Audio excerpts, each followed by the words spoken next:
오늘 나온 뉴스들 언박싱해드리는 기자 언박싱 오마이뉴스 박정호 기자 연결합니다. 박 기자님. 네, 안녕하십니까. 코로나 확진자 수가 좀처럼 줄어들지 않네요.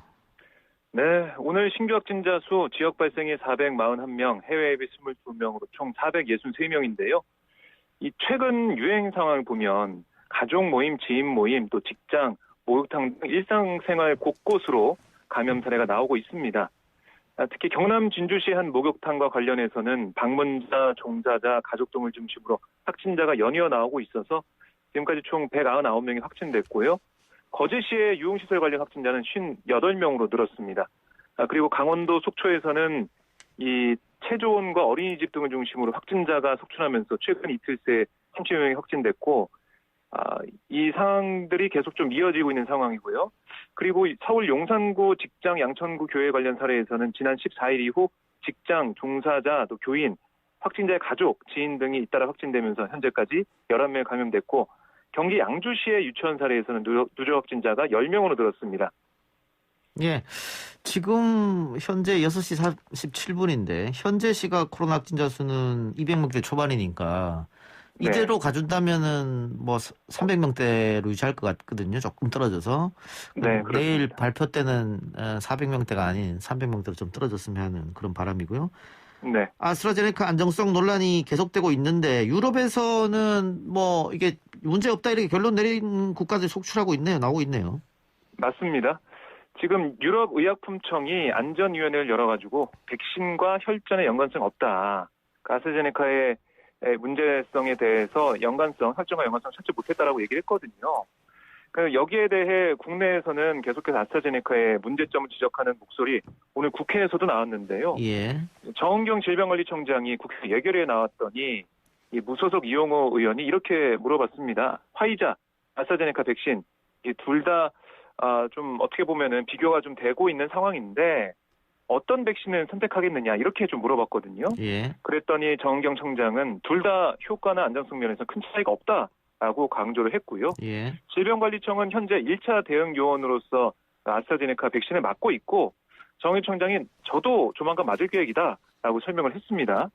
그리고 뭐 국내에서 20대 환자 혈전 발생한 환자가 있었는데 거기에 대해서도 연관성이 정확히 드러난 건 없고 계속해서 감시도 강화하면서 혈전 혈액 응고 장애에 대해서 감시하고 관련된 전문가위원회를 만들어서 심층적으로 분석하겠다 이렇게 강조를 했습니다. 알겠습니다. 청와대 직원 토지거래 내역 2차 조사 결과 발표가 있었습니다. 네, 이 경호처 조사에서 그 한국토지주택공사에 근무하는 형을 둔 직원 한 명이 2017년 9월경에 형의 배우자 등 이 가족과 공동으로 3기 신도시 지역 토지 413제곱미터를 매입한 걸로 드러났는데요. 2002년부터 근무해서 현재 4급 과정인 해당 직원은 이 같은 사실이 확인된 지난 16일 대기 과정 조치를 받았습니다. 예. 이 직원은 조사 과정에서 퇴직 이후 부모님을 보양하고자 공동 명의로 토지를 매입했다라고 수명한 것으로 알려지고 있는데요. 경호처는 명확한 사실관계 확인과 이 법을 어겼는지 판단을 하기 위해서 정보합동 특별수사본부 특수본에 자료를 전달할 예정입니다. 그리고 대통령 비서실과 국가안보실 직원을 대상으로 한 조사에서는 투기 의심 사례가 발견되지 않았는데요. 신도시와 그 인근 지역으로 이뤄진 부동산 거래 3건이 있긴 했지만 투기로는 의심되지 않는다. 이게 청와대의 설명입니다. 예.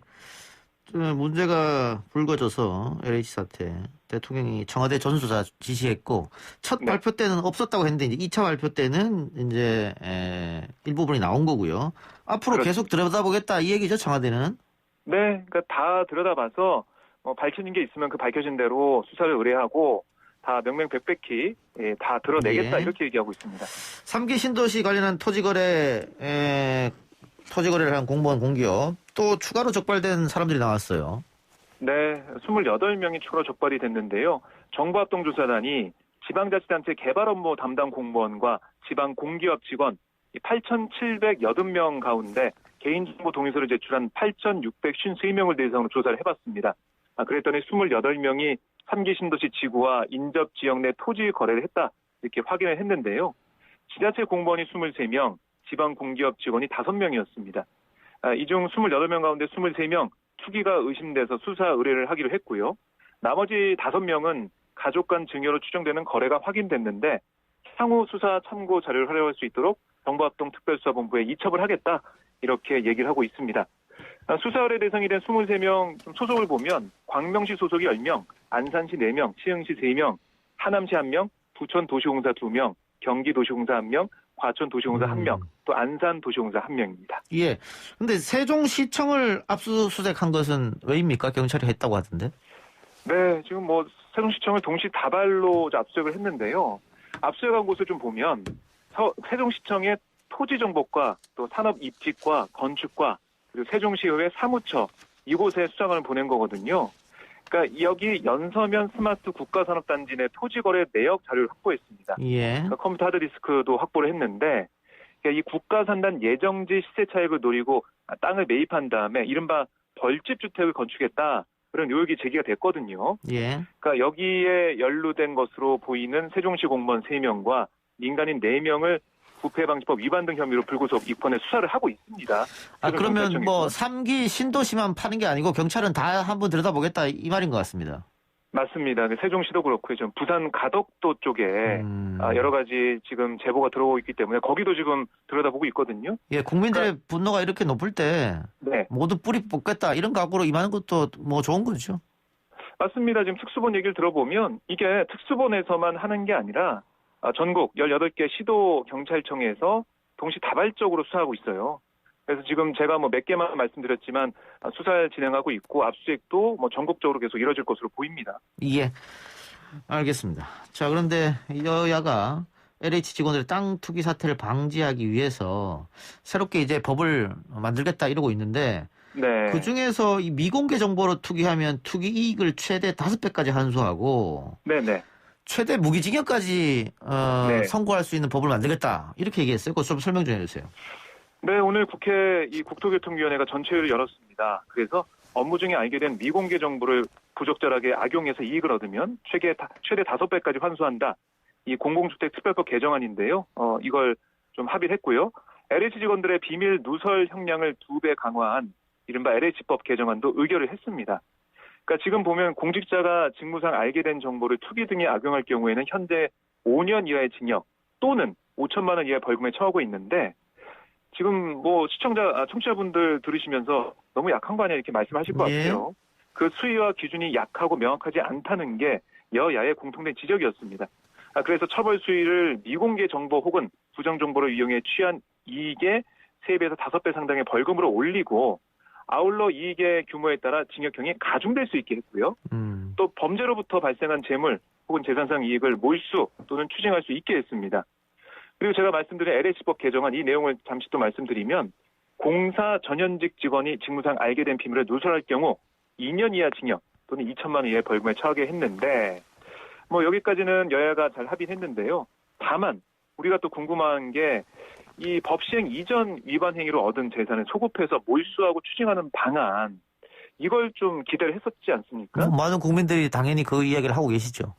네, 근데 이게 위원 등의 우려 등으로 인해서 오늘 전체회에서는 반영되지가 않았습니다.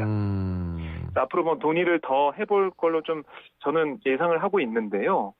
이게 사실 위원을 좀 비껴나갈 수 있는, 벗어날 수 있는 여러 가지 장치나 아니면 법안적으로 고민해 볼 지점이 있거든요. 가능하죠. 뭐 앞에 사례가 없던 것도 아니고요. 네. 뭐 친일 행정이나 그렇죠. 뭐 이런 관련해 가지고 뭐 5.18, 12.12 특별법 다 그렇게 했으니까. 네. 그래서 이 부분들은 좀 우리 시민들이 국민들이 볼 때는 아쉬워할 수밖에 없는 부분인데 어쨌든 좀 더 논의를 할 것으로 보이니까요. 지켜봐야 될 것으로 좀 추정이 됩니다. 그러니까 국민들 생각으로는 이렇게 법을 세게 만들어서 앞으로는 하지 마라. 그러면 지금까지 나쁜 짓 한 사람은 면죄부 주는 거 아니냐. 또 이렇게 생각할 수 있으니까. 네. 과연 이렇게 소급 적용이 되지 않은 법을 만들었을 때 떠난 민심이 돌아올 수 있을까? 이것을 조금 더 지켜봐야 할 것 같고요. 그렇습니다. 자, 외교 이야기 또 질문 좀 해보겠습니다. 미국 알래스카에서 어렵사리 열린 미국과 중국의 고위급 회담이 초반부터 험악한 분위기로 시작했다면서요? 네, 미국 알래스카주 앵커리지에서 열린 회담, 미국 측에서는 토니 블링컨 국무장관과 제이크 설리번 북한 국가안보보좌관, 중국 측에서는 양제츠 공산당 외교 담당 정치공관과 왕이 중국 외교 담당 국무위원 겸 외교부장이 참석을 했는데, 뭐 사실 이게 이 회담 자체가 설전이 오갈 거라는 예상을 했어요. 예. 그런데 참 보기 힘든 일이 벌어졌습니다. 예. 원래 그 외교가에서 회담하거나 이럴 때는 정해진 룰이 있습니다. 예. 뭐 양쪽에 2분씩 대화하고 바로 비공개 들어가서 회의를 한다 이런 건데 예. 모두 발언 2분씩 약속돼 있었는데 이게 상대 발언에 대한 반박을 하다 보니까 이게 1시간 이상이나 진행이 됐습니다. 그러니까 공개적으로 1시간 동안 서로 막 설전을 벌인 거예요. 예. 그러니까 양측의 날선 공방이 고스란히 중계가 되는 그런 이례적인 장면까지 벌어지게 됐는데 내용 좀 잠깐 정리해드리면 예. 블링컨 이 장관은 미국은 규칙에 기초한 질서 강화에 전념하고 있다. 중국의 행동이 글로벌 안전성을 유지하는 이 규칙에 이 질서를 위협한다라고 비판했어요. 그러니까 이렇게 되면 승자가 독식하는 세계이자 훨씬 더 난폭하고 불안정한 세계가 되는 게 아니냐 이렇게 예. 얘기를 했고요. 예. 이게 어떤 거냐면 홍콩 대만 뭐 미국에 대한 사이버 공격 또 동맹을 향한 경제적 강압 이런 게 문제다라고 지적을 한 거예요. 그랬더니 왕이 부장이 뭐라고 그랬냐면 중국에 대한 내정 간섭 이건 미국의 고질병이다라고 비판을 했고요. 수년간 미국의 탄압으로 중국의 정당한 권익이 침해가 됐고 미중 관계가 심각한 어려움을 겪었다. 이런 국면은 양국 국민은 물론 세계 안정에 해를 끼쳤다. 이런 취지의 논쟁을 계속 주고받았습니다. 예. 이렇게 되면 트럼프 정부에 이어 바이든 정부에서도 중국과 미국의 사이는 좋지 않을 것이다. 뭐 이거는 네. 예상되는 일이고 우리가 또 중간에서 새우등이 터지지 않을까. 뭐 그러니까요. 이런 걱정도 당연히 나올 것 같은데 현명한 네. 정책을 좀 폈었으면 하고요. 이런 와중에 미국에서는 이 아시아계인들에 대한 증오, 거기에 따른 혐오, 또 네. 이어지는 폭력 이런 게 문제가 지금 되고 있습니다. 그렇습니다. 뭐 이번에 한인상 4명을 포함해서 8명의 목숨을 앗아간 애틀랜타 총격 사건, 미국 전역이 충격에 빠졌는데요. 이 총격 사건 이틀째 밤 워싱턴 DC, 뉴욕시, 애리조나주 피닉스, 펜실베니아주 필라델피아 등지에서 추모객들이 거리로 몰려 나왔습니다. 예. 특히 워싱턴 DC의 차이나타운에서는 약 200명이 모여서 집회를 열고 밤늦게까지 시위를 했는데 시위대가 뭐라고 했냐면 아시아계 목숨도 소중하다. 아시아계 증오를 멈춰라 이렇게 얘기를 했거든요. 그러니까 우리가 기억하겠지만 흑인들의 목숨도 소중하다. 이 캠페인이 있었지 않습니까? 시위가 있었지 않습니까? 예. 거기에 대입을 해서 아시아계 목숨도 소중하다라고 외쳤어요. 예.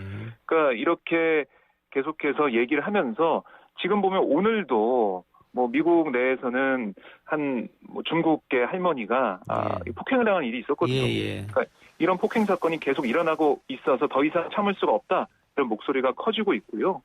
이게 현장 시위도 그렇지만 SNS 상에서도 계속 나오고 있습니다. 아시아계 혐오를 멈춰라 해시태그가 번져나가고 있는데요. 뭐 사실 보면은 유명인들도 여기에 동참을 하고 있어요. 예. 여배우 기네스 펠트로 같은 경우는 아시아계 미국인 사회에 깊은 애정을 보낸다. 여러분 미국을 더 좋게 만들고 있고 우리는 여러분을 사랑한다. 이런 SNS에 글을 썼고 그리고 뭐 미국 프로농구 NBA를 대표하는 선수 르브론 제임스도 트위터에 모든 아시아인 공동체와 유가족에게 애도를 표한다. 정말 무분별하고 비극적이었다라고 얘기를 하고 있습니다. 예. 그러니까 이게 아마 오늘 미국 하원에서도 아시아계 미국에 대한 차별과 폭력을 집중 조명하는 청문회가 열렸거든요. 예. 그러니까 이게 미국 사회에서 좀 어떻게 보면은 주목을 받고 해결책을 찾는 그런 과정을 가지 않을까 예상해 볼 수가 있습니다. 코로나19 때문에 이런 아시아계인들에 대한 차별이 더 심해진 것 같은데. 그러니까 어딜 가든지 뭐 아시아계 사람들 향해서 뭐 바이러스다 뭐 이렇게 외치는 예. 소리도 들리고요. 예. 뭐 폭력을 행사하는 것 자체가 얼마나 아시아계 사람들에 대한 이 혐오 이런 것들이 미국 사회에 좀 퍼지고 있나 염려가 되는 상황입니다. 기자님 말씀처럼 뭐 중국계 할머니가 묻지마 폭행인 것이죠. 그렇습니다. 중국인이라고 욕하면서 폭행을 했다니까. 네. 게다가 얼마 전에는 또 동남아시아계 택시 운전하시는 분이 또 묻지마 폭행을 당했고. 네. 또 지금 한인 여성 4명을 포함해서 8명의 목숨을 앗아간 것도 역시 인종차별성이었고. 그 네. 세계 최강국이 미국이라고 하는 것은 의심의 여지가 없습니다만 네. 그 미국을 과연 선진국이라고 우리가 부를 수 있을까 이런 모습을 봤을 때는 그건 또 회의적일 수도 있거든요. 좀 예, 지구촌 모두가 하나라는 생각을 좀 가졌으면 하는 생각입니다. 기자님 오늘 인터뷰 여기까지 하겠습니다. 고맙습니다. 네, 고맙습니다. 지금까지 기자 언박싱 오마이뉴스 박정호 기자였습니다.